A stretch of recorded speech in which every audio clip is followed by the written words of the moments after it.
Okay, let's talk about left coronal radiata infarcts or damage from cerebral palsy. So this is my brain, and this is the left side of your brain, and this is the right side of the brain. And all MRIs and CTs is the same fashion. This is the left side, this is the right side. And so as we move down my brain, going this way, you'll see my damage right here. And this is actually CSF fluid, underdeveloped or infarcted part of my brain. I was born premature, and I could have had a stroke when I was at the hospital for about 2 months after my birth. I was on a ventilator 2 different times, so I don't know if I had a stroke or if I had developmental problems from being premature. My mother diagnosed me when I was 2, and then the pediatrician made the official diagnosis of cerebral palsy.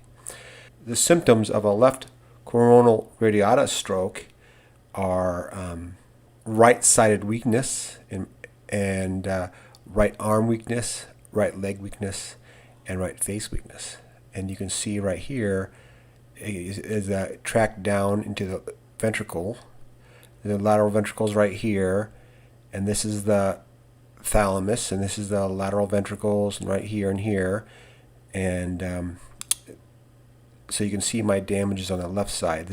If you look in the PowerPoint slide, you can see where my damage is. This is would be right in here, or essentially right in here on me. This would be my left side, and this would be my right side.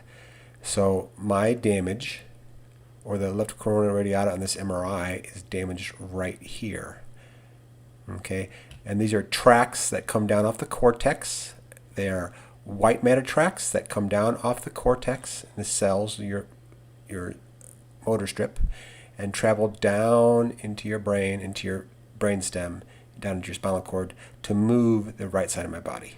This is another example of my motor tract, and this is just a sideways view of it right here.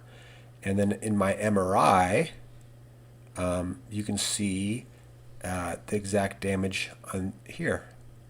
So this is the left side of my brain, and this is the left corona radiata, and these are motor projections, part of the lateral cortical spinal tract. These fibers over here tell my right side of my body to move. So if I tell my right arm or right leg to move, they don't, because there's damage right along the tracks right here that go down to my brainstem. This is an example of the corpus callosum right here that give you a reference point of the middle part of my brain. And the corpus callosum provides tracts that communicate with the left and right hemisphere. And this is the lateral ventricle right in here. And then my fibers would track down. They go right into the front part of the midbrain right here, and the front part of the pons, the front part of the medulla, into the spinal cord. So the cortical spinal tracts would flow down from my brain, from my midbrain, into the front of the pons, into the front of the medulla, into the spinal cord, out to my right side of my body, my arm, and my legs. You can see that on MRI by looking through here. So as it tracks back down, where the fibers are damaged, you go right to this area, right to my cortical spinal tract, right in here, and they would tell I go right down in here and down into my front of my midbrain, right here and right here, the front of my midbrain, the front of the pons, and then front of the pons again, all the way down to my spinal cord. So damage, track back up and back down. And one key, if you're looking at MRIs, is you can keep your cursor on the same spot, and you can go all the way down the midbrain to the spinal cord. Spinal cord, medulla,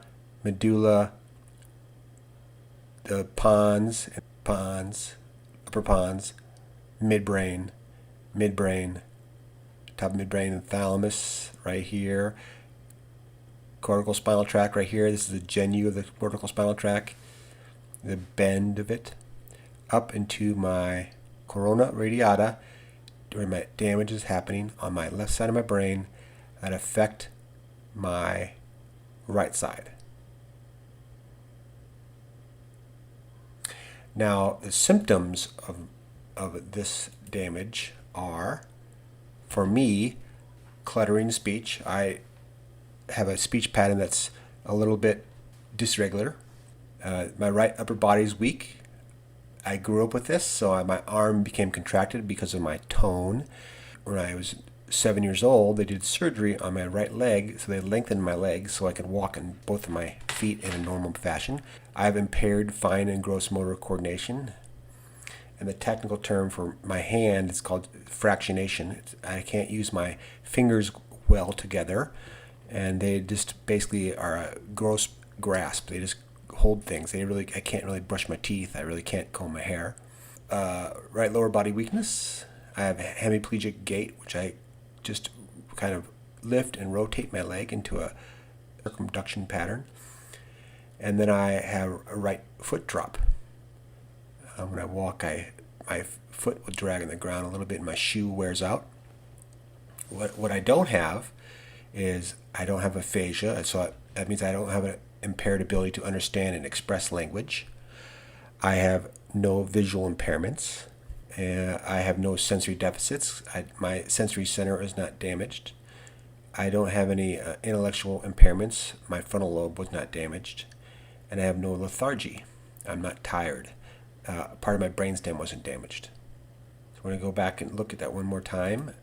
So this is the left hemisphere.